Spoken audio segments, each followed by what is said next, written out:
इस कहानी का हीरो इतना ताकतवर है कि वो एक ही पंच में किसी भी मॉन्स्टर को ढेर कर सकता है, लेकिन उसके पास एक ऐसी कमजोरी है जो कि भाई आप सबके अंदर भी है। अब वो क्या कमजोरी है वो तो इस एनिमे को देखकर ही आपको पता चलेगा। तो कहानी की शुरुआत होती है और हमें पता चलता है कि हमारा जो मेन कैरेक्टर है टोटो, वो काफी ज्यादा ताकतवर है, जिस वजह से उसके काफी सारे दुश्मन हैं और वो सब उसे मारना चाहते हैं। और उन्हीं में से एक डीमन लॉर्ड भी है जो कि अपनी बेटी को टोटो को सिड्यूस करके मारने का ऑर्डर देता है, जिस पर उसकी बेटी टोटो की प्रोफाइल देखती है और कहती है कि फादर चिंता मत कीजिए, मैं इसे खत्म कर दूंगी, और हंसते हुए अपने मिशन को कंप्लीट करने के लिए निकल जाती है। वहीं दूसरी टीम भी टोटो को मारने के लिए एक असैसिन को हायर करती है और उसे टोटो की फोटो देते हुए कहती है कि हम तुम्हें 50,000 यन देंगे, तुम्हें इस बंदे को निपटाना होगा, जिस पर वो असैसिन मान जाते हैं। लेकिन तभी वो बंदे कहते हैं कि इसके लिए तुम्हें कॉस्प्ले भी करना होगा, लेकिन वो असैसिन साफ मना कर देती है कि ये नौटंकी मुझसे नहीं होगी। पर वो बंदे कहते हैं कि इसके लिए हम तुम्हें 1 लाख यन देंगे। अब पैसा किसको प्यारा नहीं होता। तो असैसिन तुरंत ही कॉस्प्ले पहनकर आ भी जाती है और कहती है कि बताओ मैं कैसी लग रही हूँ। और सही में यार क्या लग रही है, कैसी अपमानजनक बातें कर रहा होता है ये। भटकना नहीं है। फिर सीन शिफ्ट होती है तीसरी टीम की तरफ, जो कि इस बंदी को हायर करते हैं टोटा को मारने के लिए। क्या बंदी है, और इसके काम से आपको लग रहा होगा कि ये क्या करती होगी। असैसिन इसका पार्ट टाइम काम है। हाँ, और वो मान जाती है इसके लिए, क्योंकि यार अपना बंदा कितना हट्टा कट्टा है तो मानेगी कैसे नहीं।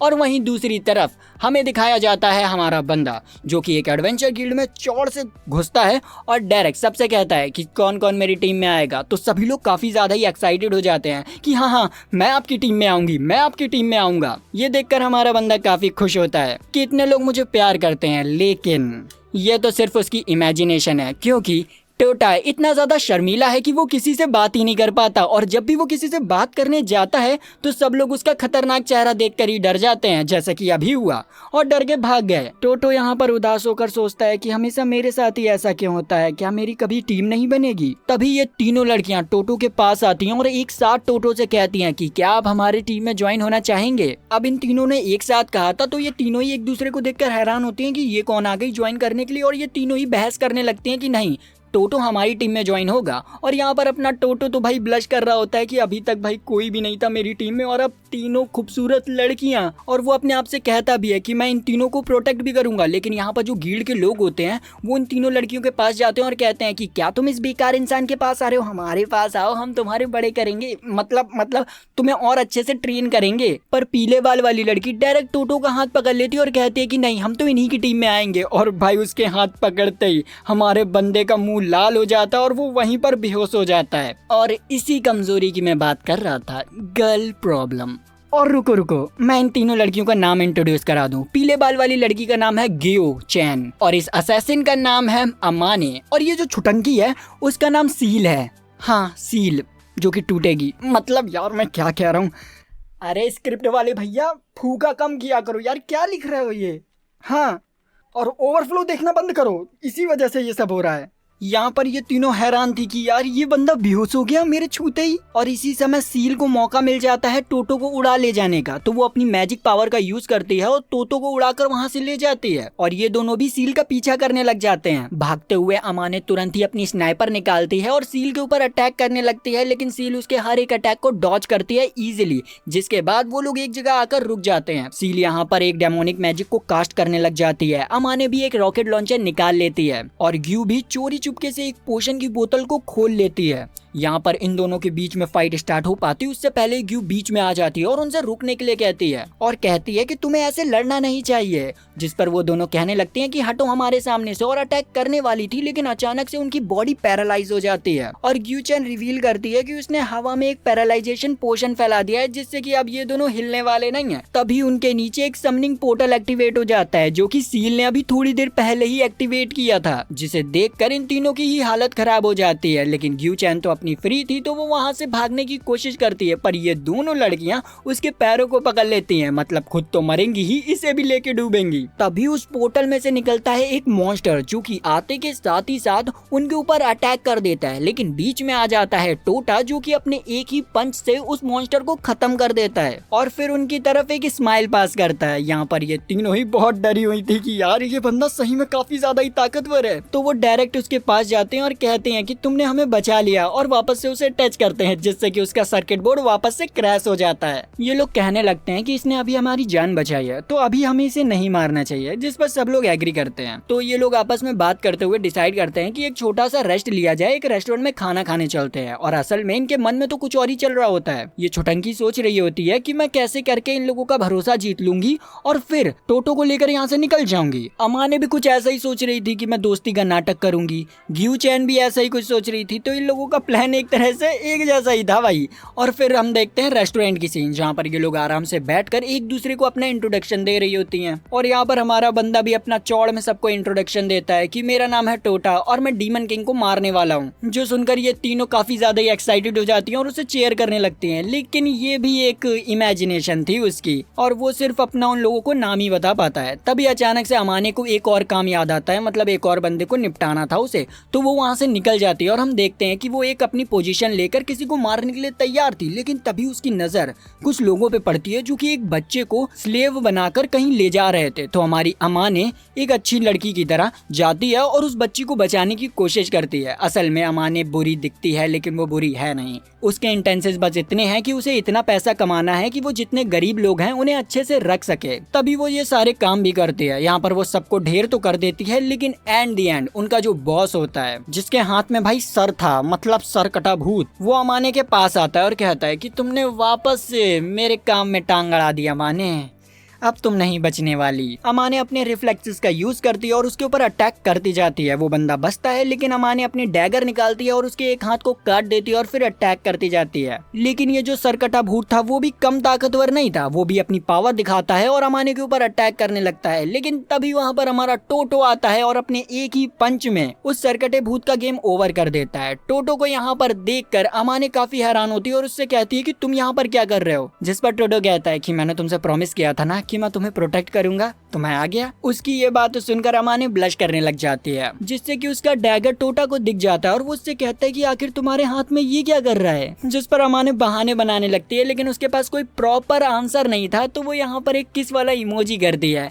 जिससे कि भाई हमारा बंदा वापस से वहीं पर बेहोश हो जाता है। तभी वहाँ पर ये दोनों भी आ जाती हैं और इस चीज को देखकर अमाने को चिढ़ाते हुए कहती हैं कि क्या तुम यहाँ पर उसको किस कर रही थी। जिस पर अमाने गुस्से में आती है और कहती है कि मैं ऐसा कुछ भी नहीं कर रही थी। यहाँ पर अमाने उन सबको बता देती है कि असल में वो असैसिन का काम इसलिए करना चाहती है ताकि वो पैसे कमाए और गरीबों की हेल्प कर सके, इसीलिए उसे टोटा को मारना पड़ेगा। और ये कहकर वो टोटा के ऊपर अपने डैगर से अटैक करती है, लेकिन उसकी स्किन इतनी ज्यादा हार्ड थी कि डैगर टूट जाता है, लेकिन टोटा को कुछ भी नहीं होता है। अमाने भी यहाँ पर कहती है कि अरे मुझसे नहीं होने वाला, मुझे सोना है। इस पर ग्यू चैन भी कहती है कि हाँ मेरे पास एक जगह है जहाँ पर हम चल सकते हैं, और आपको पता ही है कि उसके घर कैसा होगा।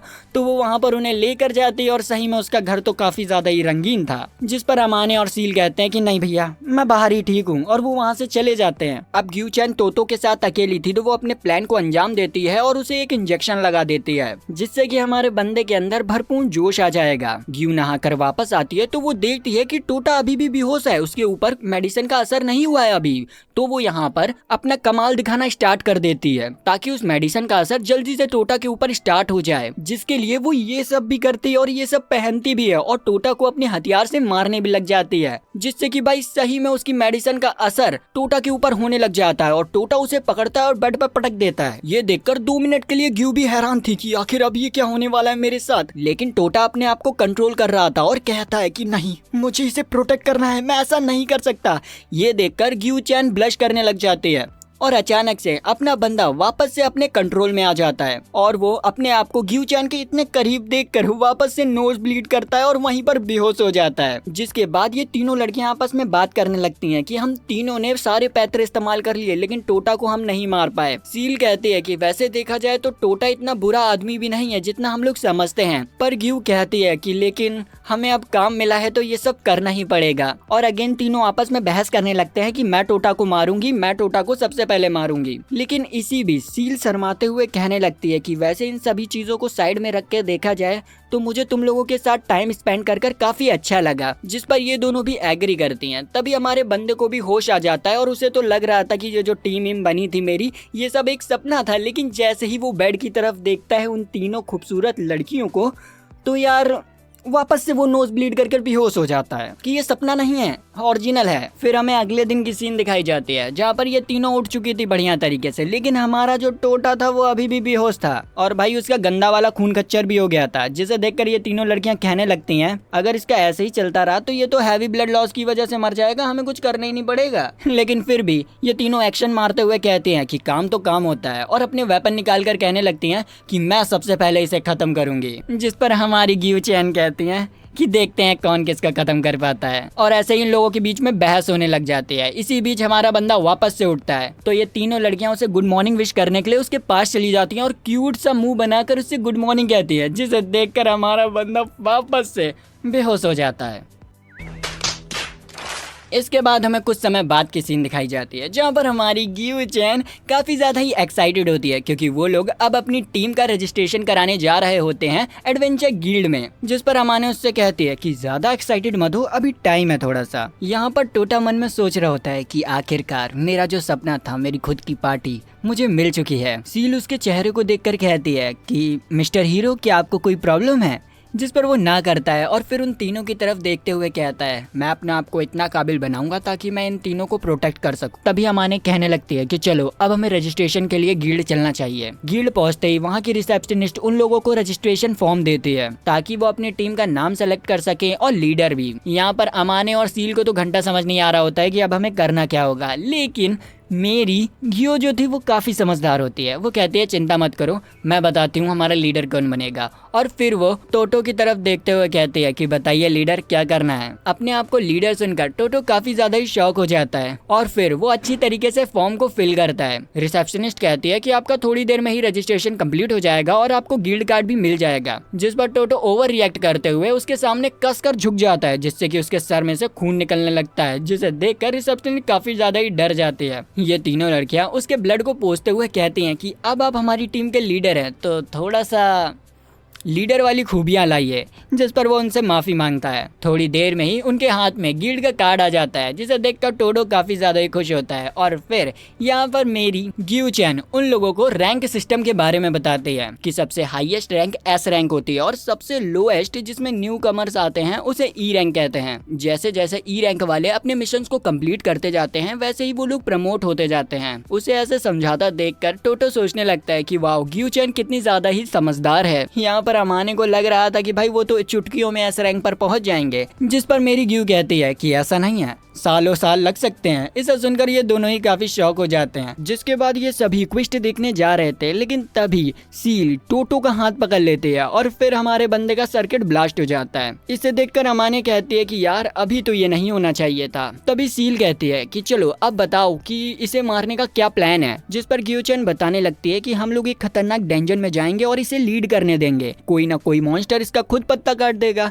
जिस पर अमाने कहती है कि इतनी मेहनत क्या करना, तुरंत ही इसे खत्म करते हैं और सब लोग वापस से अपने वेपन निकाल कर तैयार हो जाते हैं। ग्यू कहते हैं कि ऐसे तो मार हम भी सकते हैं, लेकिन मुझे डेंजन में तुम लोगों के साथ मजे करने हैं, इसीलिए ये प्लान अच्छा रहेगा। जिस पर सील भी मान जाती है। थोड़ी देर में ही टोटो को भी होश आ जाता है और वो अपने बगल में सील को बैठा हुआ देखता है। तो वो यहाँ पर सोचने लगता है कि अगर मैं सील से ऐसे कहूंगा, ओ सील चलो हमें मिशन पे चलना चाहिए, मिशन कंप्लीट करने के बाद मैं तुम लोगों को एक लग्जरी लाइफ दूंगा। फिर वो निराश होकर कहता है कि नहीं, मुझसे नहीं होगा। तो फिर वो उससे पूछता है कि आखिर वो दोनों लड़कियां कहाँ गई, जिस पर सील कहती है कि वो लोग हम लोगों के लिए क्वेस्ट लेने गई हैं। जितने ज्यादा क्वेस्ट कंप्लीट होंगे हम उतनी जल्दी ही रैंक को पुश कर पाएंगे। यहाँ पर सील उससे पूछती है कि आखिर तुम एडवेंचरर क्यों बनना चाहते हो, जिस पर टोटो पहले तो सोचता है, फिर कहता है कि ताकि मेरे अंदर कॉन्फिडेंस आ सके, मैं लोगों से अच्छे से बात कर पाऊँ, इसीलिए तो मैं डीमन लॉर्ड को हराना चाहता हूँ, जिसके बाद लोग मुझसे डरेंगे नहीं और अच्छे से बात करेंगे। उसकी बातों को सुनकर सील को अपना पास्ट याद आने लगता है। वो भी हमारे बंदे की तरह थी, मतलब वो किसी से बात नहीं कर पाती थी और लो कॉन्फिडेंस की थी। तो वो उससे कहती है कि तुमने तो मुझे मेरी याद दिला दी। ये सुनकर टोटो मन में कहता है कि इसका मतलब इसके अंदर भी कॉन्फिडेंस आ चुका है। फिर ये लोग काफी देर बात करते हैं, जिस बीच सील टोटो से कहती है कि मुझे नहीं लगता कि तुम डीमन लॉर्ड को हरा पाओगे। जिस पर टोटो कहता है कि हाँ मुझे भी कुछ ऐसा लगता है, लेकिन इससे ज्यादा मुझे डर इस बात का लगता है कि क्या मैं सच में तुम लोगों को प्रोटेक्ट कर पाऊंगा। उसकी ये बात सुनकर सील को वो इंसिडेंट याद आने लगता है जब टोटो ने अपने एक पंच में उस उस ड्रैगन को खत्म कर दिया था। तो वो उससे कहती है कि मुझे तुम पर भरोसा है कि तुम हमें प्रोटेक्ट कर लोगे। ये सुनकर हमारे बंदे का वापस से फ्यूज उड़ जाता है और हम यहाँ पर देखते हैं कि उन दोनों को इतनी प्यारी प्यारी बातें करते हुए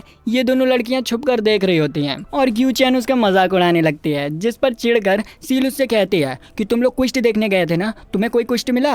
ग्यू चैन बताती है कि मुझे एक स्मिथ से एक क्विस्ट मिला है जिसे कि हम लोग कंप्लीट कर सकते हैं। इस पर सील कहती है कि ठीक है, हम उसी क्विस्ट को करेंगे, लेकिन याद रखना तुम लोग कोई गड़बड़ मत करना। जिस पर अमाने उससे कहती है कि मैं तो गड़बड़ नहीं करूंगी, बस तुम देखना कहीं तुम फेल ना हो जाओ। उसकी इस टॉन्ट पर दोनों की वापस से बहस होने लग जाती है। ग्यू चैन उनकी लड़ाई को शांत कराती है और कहती है कि अरे शांत हो जाओ, पहले डंजन तो पहुंच जाने दो। जिसके बाद हम देखते हैं कि वो सभी लोग डंजन के सामने खड़े होते हैं और हमारा बंदा डंजन को देखकर कुछ सोच रहा होता है। उसे देखकर ये लोग कहने लगते हैं कि कहीं ये नर्वस तो नहीं। तो सील टोटो की तरफ देखकर कहती है कि चिंता मत करो, हमें सिर्फ थोड़े बहुत मटेरियल कलेक्ट करने हैं। जिसके बाद वो लोग डंजन के अंदर एंटर करते हैं, जहाँ पर टोटो आगे की तरफ चल रहा होता है और ये तीनों लड़कियां उसके पीछे होती हैं। ग्यू चैन सील से कहती है कि चलो बेटा अपना जलवा दिखाओ। सील का मजाक उड़ाते हुए अमाने कहने लगती है कि हाँ वापस से कोई समनिंग मैजिक करो, तुम्हें उसके अलावा आता ही क्या है। सील कहती है कि अपना मुंह बंद रखो, ये पहली फाइट है तो इसमें कुछ क्लासिक होना चाहिए। इतने में ही टोटो के सामने एक स्लाइम आ जाता है, जिसे देखकर ये लोग कहते हैं कि एक ही स्लाइम तो है, लेकिन तभी वहाँ पर और भी स्लाइम्स आ जाते हैं जिन्हें कि हमारा टोटो एक दो पंचेस में ही खत्म कर देता है। ये देखकर ये तीनों लड़कियां काफी ज्यादा ही हैरान होती हैं। सील कहती है कि तुमने नोटिस किया, ये सिर्फ अपने पंच का यूज करता है और ये अपने हर एक पंच में सारा माना स्टोर कर देता है, जिससे कि इसकी पंच की पावर और ज्यादा ही बढ़ जाती है और ये ऐसे ही उसकी पावर्स के बारे में ज्ञान देने लग जाती है। जिस पर ये दोनों कहते हैं कि हाँ हमने बहुत सुन लिया, अब तुम कुछ करो भी तो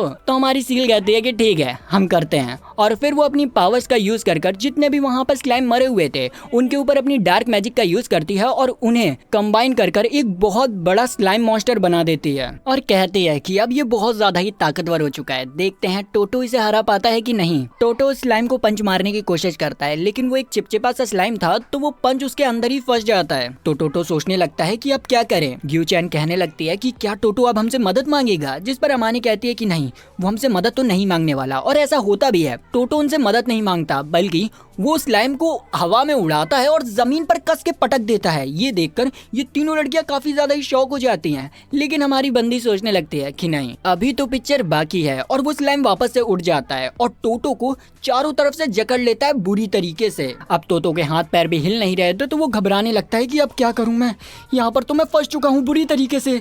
लेकिन तभी वो कस के चिल्ला देता है स्लाइम के ऊपर, जिससे कि भाई वो स्लाइम वहीं पर ऑन द स्पॉट खत्म हो जाता है। ये देखकर ये तीनों भी हैरान हो जाती हैं कि यार इसने सिर्फ अपनी चीख से ही उस मॉन्स्टर को खत्म कर दिया, मतलब उस स्लाइम को खत्म कर दिया। क्या बंदा है ये। सील कहती है कि आज के लिए मेरा हो गया, मैं इसे नहीं हरा पाऊंगी। अब सारे स्लाइम खत्म हो चुके थे तो ग्यू चैन कहती है कि चलो मटेरियल इकट्ठा किए जाए और फिर वो लोग एक केव में मटेरियल्स को कलेक्ट करने लग जाते हैं, जहाँ पर अमाने को एक जगह पर मटेरियल निकालने में मुश्किल हो रही थी, लेकिन हमारा बंदा सिर्फ एक पंच मारता है और मटेरियल बाहर आ जाता है। ग्यू चैन यहाँ पर फुल मजे ले रही थी क्योंकि उसे ये सब करने में बहुत अच्छा लग रहा था। फिर हमें स्मिथ के शॉप की सीन दिखाई जाती है, जहाँ पर एक बंदा 4-5 ब्लैक स्टोन लेकर वहाँ पर आया हुआ था। तभी वहाँ पर हमारी पलटन भी पहुँचती है, जिसे देखकर उस बंदे को लग रहा था कि भाई ये क्या ही कलेक्ट करके लाया होगा।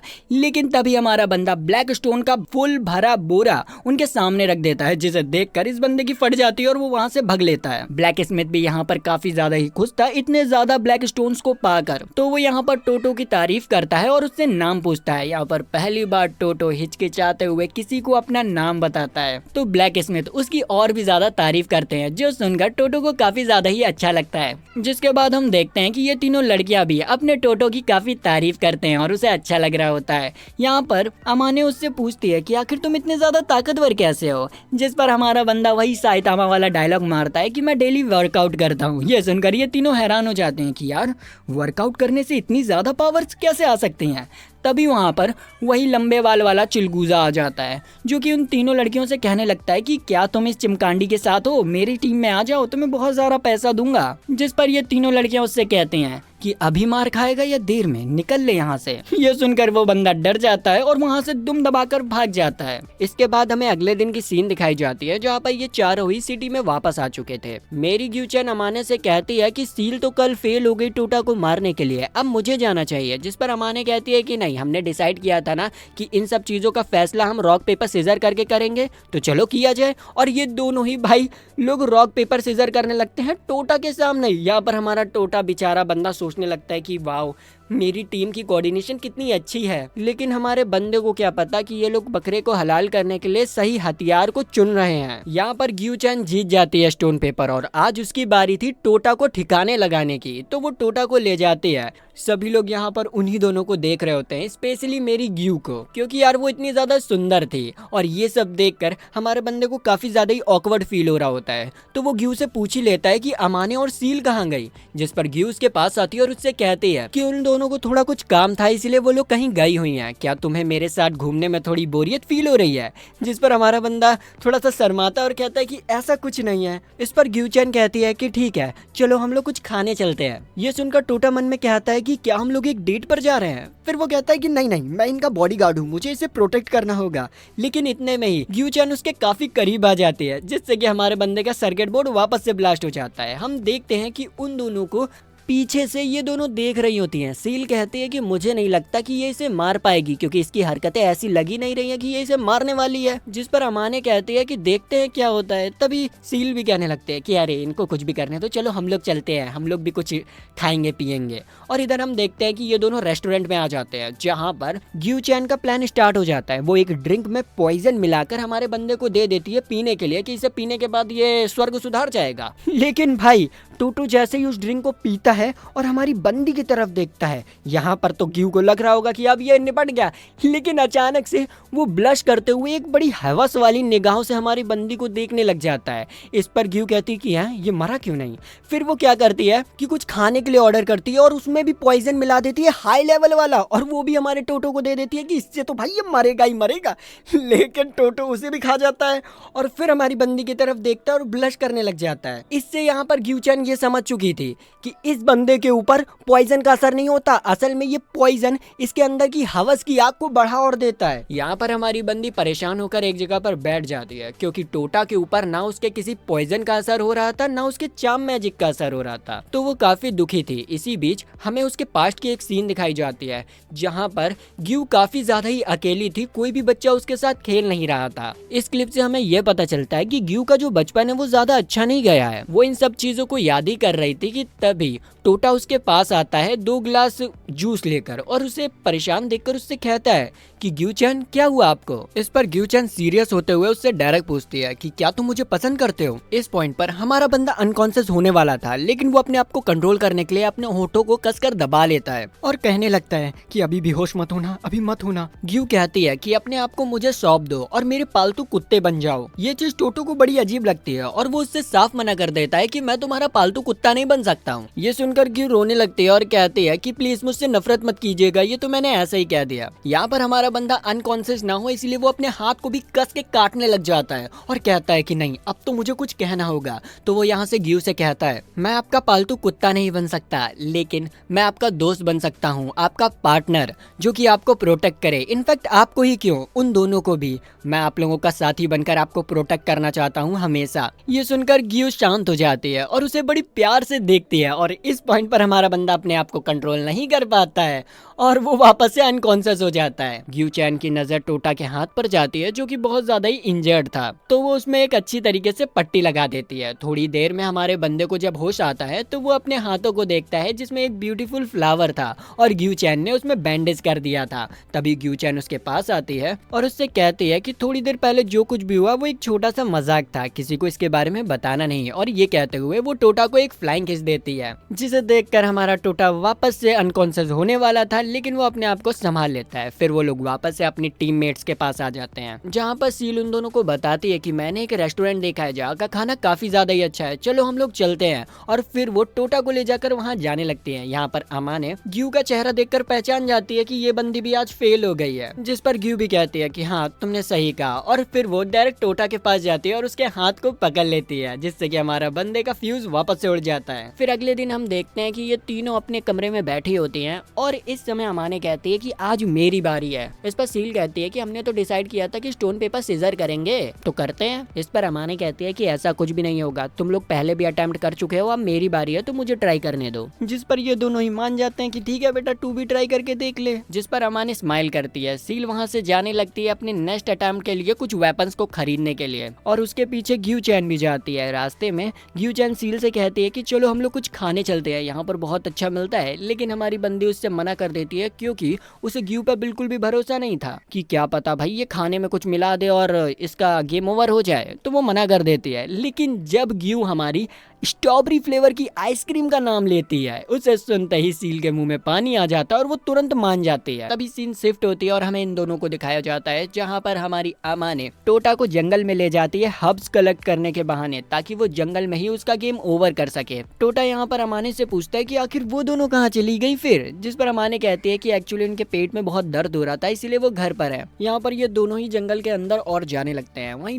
दूसरी तरफ हम इन दोनों को देखते हैं जो कि रेस्टोरेंट में बैठकर आराम से आइसक्रीम के मजे ले रहे थे। सील ग्यू से कहती है कि भले ही तुमने इसमें अपना पॉइजन मिला दिया हो, लेकिन मैं तो इसे खाऊंगी क्योंकि मैंने अपना एक ऐसा मैजिक एक्टिवेट कर दिया है जिससे कि तुम्हारा कोई भी पॉइजन मेरे ऊपर असर ही नहीं करेगा। ग्यू चौड़ में कहती है कि अगर सही में इसमें पॉइजन डाला होता तो तुम अभी तक खड़ी नहीं होती और तुम्हारा मैजिक भी काम नहीं करता। और इसी बीच में इन दोनों की बहस होने लग जाती है और वहीं हम देखते हैं कि इन दोनों की बहस चली और पीछे कुछ लुटेरों ने सबको हॉस्टेज बनाकर रखा था, लेकिन इन दोनों को घंटा फर्क ही नहीं पड़ रहा और अपनी बहस कर रहे थे। उन्हीं में से एक बंदा आता है और कहता है कि क्या तुम लोगों को मरने से डर नहीं लगता, लेकिन हमारी दोनों बंदियां उसे अंधा इग्नोर मार देती हैं और अपनी बहस स्टार्ट करती हैं। इस चीज पर उनका जो लीडर था जैक, वो भी गुस्से में आ जाता है और कहता है कि आखिर इन लोगों ने हमें इग्नोर कैसे किया, और वो अपना चौड़ में धमकी हमकी देने लग जाता है कि मैं ये हूँ और मैं कुछ भी कर सकता हूँ, लेकिन अभी भी बंदियों ने उसे इग्नोर मार दिया। जिस पर वो लीडर काफी ज्यादा गुस्से में आ जाता है और उनकी टेबल के ऊपर अटैक कर देता है। इस चीज को देखकर सील की बुद्धि खराब हो जाती है और वो कहती है कि आखिर तुमने हमें डिस्टर्ब कैसे किया, अब तुम देखो। और यहाँ पर सील अपना मैजिक का यूज करती है और एक ही मैजिक में उन सब की ऐसी की तैसी कर देती है और जितने भी हॉस्टेजेस होते हैं उन्हें भी छुड़ा देती है। यहाँ पर हॉस्टेजेस उनका शुक्रिया अदा करते हैं उन्हें बचाने के लिए और उनसे कहते हैं कि आपने हमें बचाया है तो हम आपको एक छोटी सी पार्टी देना चाहेंगे, लेकिन सील इसके लिए मना कर देती है और ग्यू से कान में कहती है कि अगर टोटो को हमारी पावर्स के बारे में पता चल गया तो बहुत बड़ी प्रॉब्लम हो सकती है, इसीलिए तुम एक काम करो, इनकी मेमोरी को मिटा दो। तो यहाँ पर हमारी एक पोशन का यूज करती है और जो कि चारों तरफ फैल जाता है और उन सभी हॉस्टेजेस की जो मेमोरी होती है वो इरेज हो जाती है। ये देखकर सील ग्यू से काफी इंप्रेस होती है और कहती है कि मुझे तो लगा ही नहीं था कि कोई पोशन ऐसा भी होगा जिससे मेमोरी इरेज की जा सकती है, तुम कितनी ज्यादा औसम हो, क्या तुम मुझे ये पोशन बनाना सिखाओगी। जिस पर ग्यू हमारी तुरंत मान जाती है और उससे कहती है कि चलो जंगल में, मैं तुम्हें हर्ब्स कलेक्ट करके पोशन बनाना सिखाती हूँ। हाँ, अब जंगल से याद आया, अमाने और टोटो वो भी जंगल में थे और ये दोनों ही इतने बड़े इंट्रोवर्ट थे कि ये दोनों चलते जा रहे लेकिन आपस में एक दूसरे से बात ही नहीं कर पा रहे कि क्या बात करें। तभी हमारा बंदा थोड़ी सी हिम्मत जुटाता है और अमाने से पूछता है कि उसकी हॉबी क्या है, जिस पर अमाने बिना सोचे समझे तुरंत कह देती है कि मेरी कोई हॉबी नहीं है। इस पर हमारे बंदे का छोटा सा मुंह बन जाता है कि यार खत्म यहाँ पर। लेकिन अब वापस से एक सन्नाटे को चीरती हुई शांति, पर इस बार अमाने हिम्मत जुटाते हुए बात आगे बढ़ाती है और टोटा के फेस पर जो स्कार था उसके बारे में पूछती है। ये सुनते ही अचानक से टोटा एक जगह पर रुक जाता है और थोड़ी देर बाद सोचने के बाद कहता है कि ये स्कार मुझे एक मॉन्स्टर से लड़ते दौरान मिला था और उस समय मैंने अपना सब कुछ खो दिया, अपना घर, परिवार और कॉन्फिडेंस। ये सुनकर अमाने थोड़ा गिल्ट में चली जाती है कि यार गलत तार छेड़ दिया मैंने, और उससे माफी मांगते हुए कहती है कि माफ करना, मैंने तुम्हें तुम्हारा पास्ट याद दिलवा दिया। जिस पर वो कहता है कोई बात नहीं। फिर हम देखते हैं कि वो लोग उस एरिया में पहुंच जाते हैं जहाँ पर बहुत सारे हब्स थे और टोटा तो हब्स कलेक्ट करने भी लग जाता है। अमाने इसी चीज का फायदा उठाती है और उसके कान में फूंक मारती है जिससे कि हमारा बंदा अनकॉन्शियस हो जाता है। अमाने एक बॉम्ब को प्रिपेयर करती है जो कि अपोनेंट की एनर्जी को एब्जॉर्ब कर कर और ज्यादा ही ताकतवर हो जाता है और वो हमारे टोटा की बॉडी में उसे लगा देती है। टोटा की एनर्जी इतनी ज्यादा थी कि उसे अब्जॉर्ब करते करते बॉम्ब काफी ज्यादा ही बड़ा हो जाता है। ये देखकर अमाने समझ जाती है कि ये बॉम्ब अगर अभी फटा तो वो अमाने को भी अपनी चपेट में ले लेगा। तो अमाने तुरंत उस बॉम्ब को टोटा की बॉडी से अलग करती है और टोटा को लगाकर उस बॉम्ब को दूर फेंकने के लिए कहती है। टोटा ऐसे करता है। वहीं दूसरी तरफ ये दोनों हमारी बंदी पोशन बनाना सीख रही थी और वो जो बम टोटा फेंकता है वो डायरेक्ट उनके ऊपर आकर एक्सप्लोड कर जाता है। और सही में उसका एक्सप्लोजन इतना खतरनाक था कि उसमें अमाने भी चपेट में आती है, लेकिन जैसे ही धुआं हटता है तो अमाने देखती है कि टोटा उसे शील्ड की तरह प्रोटेक्ट कर रहा था, लेकिन उसमें उसको भी बहुत ज्यादा ही चोट आ चुकी थी। लेकिन वो इस पर ध्यान नहीं देता और देखता है कि यार जो उसने हब कलेक्ट किए थे वो सारे बेकार हो चुके हैं। पर अमाने एक क्यूट सी स्माइल के साथ उससे कहती है कि कोई बात नहीं, और उसका इतना क्यूट फेस देखकर हमारे बंदा वापस से अनकॉन्शियस हो जाता है। और इस पॉइंट पर हमारी अमाने भी टोटा से काफी इम्प्रेस हो चुकी थी। अगले दिन हम देखते हैं कि इन लोगों को मिलता है एक प्रमोशन क्विस्ट। इस बारे में इन तीनों को कुछ पता नहीं था, तो ग्यू बताती है कि अगर हम प्रमोशन क्विस्ट में पास हो जाते हैं तो हमें ई रैंक से डी रैंक में प्रमोट कर दिया जाएगा। रिसेप्शनिस्ट उन्हें बताती है कि उन्हें एक स्पेशल डेंजन को क्लियर करना होगा, तो हमारी टीम उस डेंजन के पास पहुंच जाती है। उस डेंजन के बाहर एक गार्ड था जो कि उन्हें सारे रूल्स और रेगुलेशन बता देता है कि तुम लोगों को इस डेंजन को क्लियर करने के लिए अपने टीम वर्क का यूज करना होगा और इस डेंजन के लास्ट रूम तक पहुंचकर वहां के बॉस को हराना होगा। अब टीम वर्क का नाम सुनकर ये लोग थोड़ा सा घबरा जाते हैं, क्योंकि यार इन लोगों का टीम वर्क इतना अच्छा नहीं है, लेकिन फिर भी हमारे टोटा के कहने पर वो लोग मान जाते हैं। अब हमें दिखाया जाता है थोड़े समय पहले की बात, जहां पर ये तीनों लड़कियां आपस में प्लानिंग कर रही होती हैं कि इस बार वो टोटा के साथ क्या करेंगे। तो ये लोग प्लान करते हैं कि अब अलग अलग जाने की बजाय हम साथ में टोटा को खत्म करने के बारे में सोचते हैं। लेकिन ग्यू कहती है कि एक काम करते हैं, इस मिशन को हम आराम से होने देते हैं और प्रमोट हो जाते हैं। जैसे ही हम प्रमोट होंगे हमारे पास और ज्यादा ही मिशन आएंगे,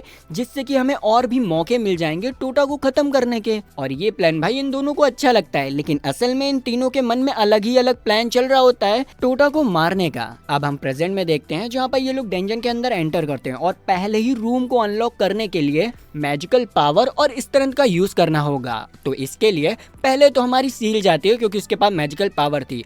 वो जैसे ही गेट पर हाथ रखती है वो उसी के साथ एनर्जी अब्सॉर्ब का मैजिक भी कर देती है, जिससे कि अगर टोटा इस पर हाथ रखता है तो वो गेट उसकी सारी एनर्जी को अब्सॉर्ब कर लेगा और टोटा कमजोर हो जाएगा। इसी का फायदा उठाकर वो टोटा का खेल खत्म कर देगी। ऐसा होता भी है, लेकिन अमा ने टोटा को अपनी हीलिंग मैजिक से हील कर देती है और हमारी सील का प्लान चौपट हो जाता है। तभी ग्यू कहती है उससे कि तुम्हें पता है ना कि आज हमें कुछ नहीं करना। सील कहती है कि हाँ मुझे पता है। फिर ये लोग नेक्स्ट रूम में जाते हैं जिसमें पूरी तरीके से आग लगी हुई थी, लेकिन फिर भी वो लोग आगे बढ़ते हैं। यहाँ पर अमा ने अपना प्लान स्टार्ट करती है। वो एक बॉम्ब निकालती है और डिसाइड करती है कि वो यहाँ पर बॉम्ब ब्लास्ट कर देगी जिसमें सब निपट जाएंगे। लेकिन इस बार सील उसका प्लान चौपट करती है और अपने विंड मैजिक का यूज कर वहाँ की सारी आग को बुझा देती है। फिर नेक्स्ट रूम में बहुत सारा फॉग था। टोटा उनसे कहता है कि तुम लोग मेरे पीछे चलो, शायद यहाँ पर हिडन मॉन्स्टर होंगे जो कि अटैक कर सकते हैं, तो मैं उन्हें देख लूंगा। और ये कहकर वो आगे चलने लगता है। लेकिन अब बारी थी ग्यू की, जो कि टोटा को निशाना नहीं बनाती है, वो बनाती है इन दोनों को निशाना और एक पोशन खोलती है जिससे कि इन दोनों को हैलुसिनेशन हो जाए और ये दोनों एक दूसरे को ही मार दें। लेकिन इन दोनों के ऊपर इस पोशन का असर ही नहीं होता और हमारी बंदी का छोटा सा मुंह बन जाता है और ये तीनों वापस से बहस करने लगते हैं। टोटा जैसे ही पीछे मुड़ता है तो ये लोग वापस से बढ़िया हो जाते हैं कि हेलो हाय कैसे हो तुम लोग। लेकिन इतने में हमारे बंदे को एग्जिट भी मिल जाता है। वो लोग जैसे ही नेक्स्ट डोर में पहुंचते हैं तो ये रूम थोड़ा अजीब था। यहाँ पर 3 डोर थे, जिसमें पहला ट्रेजर का था जिसे कि अमाने चुनती है, दूसरा पावर का था जिसे हमारी सील चुनती है और तीसरा फैंटेसीज का था जिसे हमारी ग्यू चुनती है। और ये तीनों ही टोटा को उसके साथ चलने के लिए कहते हैं कि हमारे साथ यहाँ चलो, हमारे साथ यहाँ चलो, ये डोर अच्छा है, सही है। टोटा यहाँ पर समझ चुका था कि ये तीनों इस रूम के ट्रैप में फंस चुके हैं। तभी उसे सोल्जर की एक बात याद आती है कि उन्हें इस डंजन के नीचे तक पहुँचना है। तो वो इसी चीज को ध्यान में रखते हुए जोरदार पंच जमीन पे मारता है, जिससे कि वो पूरा फ्लोर टूट जाता है और वो डायरेक्ट डंजन के लास्ट फ्लोर पर पहुंच जाते हैं, जहाँ पर एक बूढ़े दद्दू उन लोगों का इंतजार कर रहे थे। उन लोगों को यहाँ पर देखकर वो हैरान होता है और कहता है कि शाबाश, मुझे नहीं लगा था कि तुम इतने सारे ट्रैप्स को पार करके यहाँ पर आ जाओगे, लेकिन अब तुम आ चुके हो तो चलो देखते हैं कि तुम क्या कर सकते हो। और वो ये कहते हुए इन तीनों लड़कियों को बहुत गंदी नजर से देख रहा था और बड़ी बड़ी जगहों पर भी देख रहा था। ये चीज हालांकि उन तीनों लड़कियों को भी अच्छा नहीं लगता है। वो लोग तो फाइट करने के लिए आगे बढ़ती हैं, लेकिन हमारा बंदा उन्हें रोक लेता है कि मैं इसे देख लूंगा। अब वो दद्दू चैलेंज बताते हैं कि अगर तुमने मुझे टच भी कर लिया तो तुम प्रमोट हो जाओगे। अब फाइट स्टार्ट होती है जहाँ पर दद्दू अपनी इंक्रेडिबल स्पीड से टोटा को एक किक मारते हैं जिसे कि वो इजीली ब्लॉक कर देता है और फिर दद्दू को पंच मारता है जिसे कि वो अपनी स्पीड से डॉच कर लेते हैं। यहाँ पर इन दोनों के बीच में घमासान युद्ध होता है और हमारा बंदा दद्दू के ऊपर अटैक किए जा रहा था, लेकिन अपनी स्पीड की एडवांटेज की वजह से वो उसके हर एक अटैक से बच रहे थे। और हमारी तीनों बंदियां खड़े होकर देख रही थी। वो समझ चुकी थी कि हमारा टोटा इसके सामने थोड़ा सा हल्का पड़ रहा है, तो वो यहाँ पर टोटा की मदद करने के बारे में सोचती हैं और एक बहुत बड़ा पावर बॉम्ब तैयार करती हैं जिसे कि भाई वो दद्दू अब्सॉर्ब कर लेता है और टोटा के ऊपर अटैक करने के लिए आगे बढ़ता है। लेकिन टोटा अपनी सारी एनर्जी को अपने पंच में लगाता है और जोरदार पंच दद्दू के मार देता है जिससे कि वो डायरेक्ट सामने वाली दीवार में जाकर घुस जाते हैं और वहीं पर उनका गेम ओवर हो जाता है और वो इस क्विस्ट को पास कर जाते हैं। लेकिन तभी सील नोटिस करती है कि कोई ऊपर से उसे देख रहा है, जो कि उसे देखते ही गायब हो जाता है। डंजन के बाहर गार्ड उन्हें प्रमोशन का कांग्रेचुलेशन देता है और एक कार्ड देते हुए कहता है कि अब तुम लोग प्रमोट हो चुके हो, जिसे सुनकर ये चारों काफी ज्यादा ही खुश होते हैं। लेकिन ये तीनों इस बात से खुश थे कि अब ये लोग अपनी अपनी तरीके से टोटा को मार पाएंगे। अचानक से टोटा के पेट में गड़बड़ होती है, मतलब उसे भूख लगने लगती है। तो ये तीनों कहते हैं कि चलो अब हम लोग प्रमोट हो चुके हैं तो हमें एक पार्टी करनी चाहिए। जिसके बाद हम देखते हैं कि वो लोग एक रेस्टोरेंट में बैठकर आराम से भाई टल्ली हो रखे होते हैं, पी रहे होते हैं मजे से। अमाने तो भाई सील को पकड़ लेती है और कहती है कि आज से तुम मुझे बड़ी सिस्टर कहोगी। और इधर हमारी ग्यू अपने बंदे से फ्लर्ट करने लगती है जिससे कि वो नॉकआउट हो जाता है। ये लोग खूब हंसी मजाक करते हैं जहाँ पर ग्यू सील के लिए एक स्पेशल ड्रिंक बनाती है जिसे जैसे ही सील पीती है तो वो भी भाई इन लोगों की तरफ पागल हो जाती है और अमाने से कहती है कि हाँ हाँ आज से तुम मेरी बड़ी बहन हो, और फिर डायरेक्ट जाकर हमारे टोटा के ऊपर बैठ जाती है। यहाँ पर ग्यू का इतना अच्छा मूड देखकर अमाने को उस पर शक होता है, लेकिन यहाँ पर ग्यू उसकी इस शक को दूर करते हुए कहती है कि ऐसा कुछ नहीं है, मुझे तुम लोगों के साथ वक्त बिताकर काफ़ी अच्छा लग रहा है, इसीलिए मैं इतनी ज़्यादा खुश हूँ क्योंकि पहले कभी भी मुझे इतने दोस्त नहीं मिले इसलिए। और इस चीज़ से अमाने भी काफ़ी ज़्यादा ही रिलेट कर रही होती है और सील भी कहती है कि हाँ मुझे भी अच्छा लगा। तभी ग्यू उन्हें टीज करते हुए कहती है कि चलो बताओ कि तुम में से कौन कितना टोटा को प्यार करता है और ये चीज़ परसेंटेज में बताना। जिस पर अमाने कहती है 54%। अब इतना ज़्यादा परसेंटेज सुनकर ये दोनों उसको टीज करने लगते हैं कि ओहो तुम्हें टोटा अब पसंद आ गया है, अब तो तुम उसे मारने वाली नहीं हो। जिस पर अमाने खिसियाने लग जाती है। थोड़ी देर बाद टोटा को होश आ जाता है और वो लोग जाने लगते हैं, लेकिन जाने से पहले टोटा उन लोगों को थैंक यू कहता है और वो उनको वादा करता है कि वो हमेशा उन्हें प्रोटेक्ट करेगा। और इसी के साथ ये एनिमे यहीं पर खत्म होता है। तो अगर आपको वीडियो अच्छी लगी लाइक सब्सक्राइब घंटा दबाएं, हमारी फैमिली में आ जाए। तो मिलते हैं नेक्स्ट वीडियो में, तब तक के लिए बाय बाय।